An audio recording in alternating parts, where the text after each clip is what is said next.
muuse biixi cabdi madaxweynaha Somaliland ayaa sareeyay guuta Maxamed Aadan Saqadhi oo ku magac dheer dabagale u magacaabay taliyaha ciidamada bileyska Somaliland kadib markii uu dhawaan geeriyooday taliyihii hore ee ciidamadaasi sareeya gaas Cabdilaahi Fadel Iimaan. dabagale ayaa hore u ahaa hoggaanka howlgelinta ee ciidamada qaranka waxaana wax ku soo bartay kulliyadaha ciidamada ee waddankaasi Ethiopia gaar ahaan tababaro dhinaca militariga.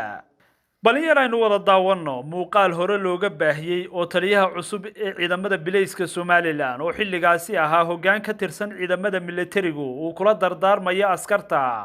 isagoo ugu baaqaya in nafahooda ay u hibeeyaan difaaca Somaliland. imika saaga waxaad joogtaa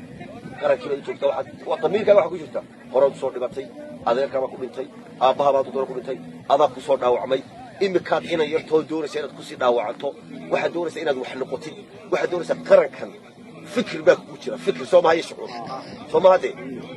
faa'iidadii baad markaa ku joogtaa meesha markaad faa'iidadii xisaabisay ya waa inaad garataa salaad waad dhimanaysaa iyada lagu hor xisaabinaya ilaahay baad soo taagaysaa iyada lagu weydiinaya ya marka waa inaad garataa arinta marka saaxiib waxaan naftiinteeda ku dardaaraya inaynu ilaahay ka baqano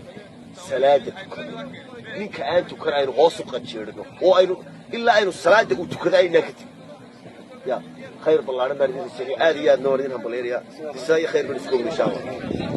madaxweyne biixi ayaa sidoo kale taliyay ku-xigeenka koobaad ee ciidamada bileyska waxa uu magacaabay sareeye guuto Cabdi Xasan Mire. warqadan ka soo baxday madaxtooyada ayaa sidoo kale waxa xilkii laga qaaday sareeye guuto Faarax Maxamed Mire oo ahaa taliyay ku-xigeenka koobaad ee ciidamada bileyska Somaliland. xasan galayd wararka Hargeysa.